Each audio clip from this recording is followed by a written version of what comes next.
का जो भी है और हम उसी के अंदर जाके आए हैं। जी, तो सर वो पुल्ले अभी घूम रहे हैं। कहाँ घूम रहे हैं मैडम? अभी तो मैं जाके आया हूँ। हंसराज वकील को पकड़ लिया गलती से। और अच्छी बात है, पवार सिंह ने एक बात और कही है, बता देता हूँ मैं। उसने कहा कि भाई आप ईमानदारी से निष्पक्ष करना, हम तैयार हैं आपके साथ, क्योंकि जो खत्म हुआ वो भी बोला हमारा ही बच्चा था, हमें कोई भेदभाव नहीं चाहिए। उन्होंने ये संदेश और भेजा है। नहीं, हम भी आपकी न्याय करके और पकड़ो, जल्दी ना पकड़ो ना, दो चार घराना और उजाड़ देगा। दोषी हैं, निर्दोष कोई और भी अगर इनके आया हुआ हो तो निर्भीक रूप से अपना बयान दर्ज करवाना चाहे, कभी इस गैंग में आ गया हो चपेटे में, तो उसका भी स्वागत है। कोई है क्या ऐसा? थाने में चलेगा तो थाने को ही है, थाने का नहीं है, एक चपेट थाने में पड़ी, थाने का नहीं है, थाने का नहीं है वो। के नाम ले। चलो साहब, कौन तो वो कोई होगा साहब, पकड़ो। अब उम्मीद आपसे ये है कि आप न्याय करोगे और जल्दी करोगे। ऐसा गिरोह फिर यहाँ पैदा न हो, ताकि ये एक सच्ची है, ये बात जिंदगी वाली बात है। एक आदमी ने अपना जीवन खो दिया और रो रहा है, वो बोल रहा है। नैतिक शरीफ गौ आदमी आज तक किसी को गाली नहीं निकाली थी आपने। सर ऐसे मत क्या वही कहते हैं ना, जिसके सारे रास्ते बंद हो गए। वो एक नेक इंसान था और लियाकत को न्याय दो, लियाकत को न्याय दो, लियाकत को न्याय दो, लियाकत हम शर्मिंदा है।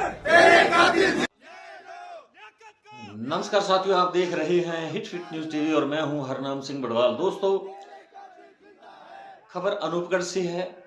31 जनवरी का एक ऐसा काला मनहूस दिन आया जिसने लियाकत अली भाटी स्टाम्प विक्रेता की जान ही ले ली, उनकी जिंदगी छीन ली। उसके पीछे उनकी पत्नी है, एक बच्चा है 6 वर्ष का, और मूल रूप से ये परिवार हनुमानगढ़ जिले के भादरा का रहने वाला है। और यहाँ वो अपने ताऊ इकबाल अहमद भाटी के पास बीते 35 वर्षों से रह रहा था, यानी बचपन में ही वो अपने ताऊ इकबाल भाटी के पास आ गए थे। और इकबाल अहमद भाटी पेशे से वकील थे, अब वो इस दुनिया में नहीं है, लेकिन उनके बेटे नियाज अहमद भाटी और लियाकत अली भाटी साथ साथ काम करते थे। नियाज अहमद भाटी भी स्टाम्प विक्रेता हैं जो घरसाना में आते हैं या घरसाना कोर्ट में अपना काम करते हैं, लेकिन लियाकत अली भाटी अनूपगढ़ में अपना काम करते थे। और इसी बीच दयाराम एक एडवोकेट और उनकी एक साथी महिला सुशीला ने उन्हें ब्लैकमेल करना शुरू कर दिया। महिला सुशीला प्रेम नगर में अपने घर पे बुलाती है लियाकत अली भाटी को, और हाँ उससे एक गोल्डन रिंग छीन ली जाती है, पैसे छीन लिए जाते हैं, उसके साथ अभद्र व्यवहार किया जाता है, इतना उसे मारा पीटा जाता है कि उसे प्रताड़ित किया जाता है कि लियाकत अली भाटी ने मर जाना ही बेहतर समझा।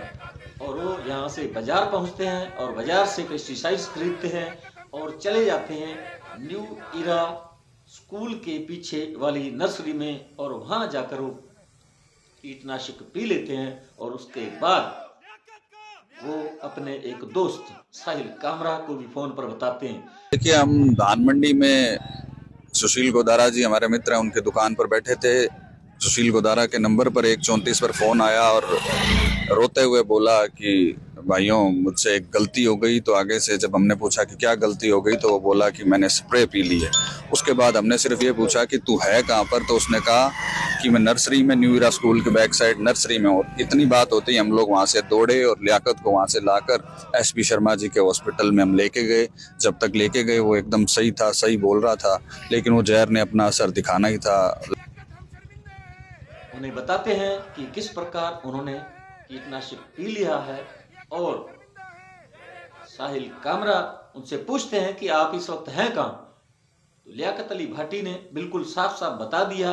और वो कहने लगे कि मैं न्यू इरा स्कूल के पीछे नर्सरी के अंदर हूँ। जैसे तैसे साहिल कामरा वहाँ से अपने साथियों के साथ दौड़कर वहाँ पहुँचते हैं और उनसे गंभीर हालत में एसपी शर्मा के अस्पताल, एक निजी अस्पताल में लेकर जाते हैं। जिंदगी और मौत के बीच वो जंग करते हुए थोड़ी देर बाद उनकी मौत हो जाती है और मामला जो है वो पुलिस तक पहुंचता है। पुलिस जो है पोस्टमार्टम के बाद शव परिजनों को सौंप देती है। उसके बाद दूसरे दिन 1 फरवरी को उनका जो मोबाइल फोन है उसे अनलॉक किया जाता है, जिसमें उनके बच्चों ने यानी नियाज अहमद भाटी ने देखा कि उसमें एक वीडियो है 3 मिनट 7 सेकंड का, जिसमें वो रो रो कर पूरे घटनाक्रम के बारे में बताते हैं कि किस प्रकार दयाराम और महिला सुशीला ने उनके साथ बदसलूकी की, उनके साथ मारपीट की, उनसे रुपए छीने, अंगूठी जो सोने की थी वो छीन ली और उसे किस प्रकार उनको बेइज्जत किया गया। और इसी के चलते उन्होंने आज मौत को गले लगाया है और लगाने जा रहे हैं। इस प्रकार वो वीडियो सामने आता है, तब जाकर ये मामला जो इसका खुलासा होता है और नियाज अहमद भाटी पुलिस थाना अनूपगढ़ में पहुंचते हैं, मामला दर्ज होता है। लेकिन उसके बाद आज 4-5 दिन गुजर जाने के बाद भी मुलजिम जो है फरार हैं, वो पुलिस की पकड़ से बाहर हैं। अब दयाराम खुद वकील हैं, उन्हें मालूम है कि वो कानून से बच नहीं सकते, पकड़ में आएंगे, लेकिन फिर भी वो भाग रहे हैं। तो इसके पीछे आप समझ सकते हैं, कल्पना कर सकते हैं कि वकील जो है उसका इस मारपीट के अंदर, ब्लैकमेलिंग के अंदर कितना उसका हाथ है, ये तो पुलिस जांच के बाद ही पता चलेगा। लेकिन पुलिस अब 4-5 दिनों के भीतर अभी तक मुलजिमों तक नहीं पहुंच सकी है। तो इसके पीछे क्या कारण हो सकता है, अब ये तो अब पुलिस ही बता पाएगी कि इतनी देरी, इतना विलंब क्यों किया जा रहा है। क्या कोई पुलिस पर राजनीतिक दबाव बनाया जा रहा है दयाराम की ओर से या महिला सुशीला की तरफ से।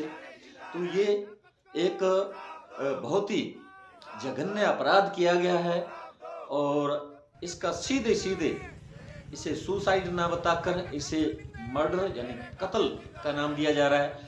जो लियाकत अली भाटी हैं, उनका ऐसा स्वभाव था, ऐसी उनकी नेचर और प्रकृति थी, वो व्यावहारिक थे, व्यवहार कुशल थे, इतने मृदुभाषी थे, उनकी बहुत बड़ी मित्र मंडली थी, वो सर्वधर्म समभाव की विचारधारा से जाने जाते हैं, क्योंकि वो हिंदुओं, मुसलमानों सभी के धर्मों में हर तरह से वो भाग लेते थे और बढ़ चढ़कर भाग लेते थे। इसीलिए उनका सभी धर्मों के लोग जो अनूपगढ़ में उन्हें प्यार करते थे। और आज इस वीडियो के अंदर आप देख पा रहे हैं कि हजारों की संख्या में यहाँ लोग पहुंचे हुए हैं, धरना प्रदर्शन किया जा रहा है और पुलिस पर भी दबाव बनाया जा रहा है। उनके मित्रों ने बिल्कुल साफ साफ बताया कि वो बहुत ही एक अच्छे इंसान थे। लियाकत की वीडियो देखी, लियाकत ने हाथ में स्प्रे की बोतल ले रखी थी और बुरी तरीके से रो रहा था, रो रो के बोल रहा था कि मुझे दयाराम और सुशीला ने अपने घर बुलाया और मेरे साथ मारपीट की,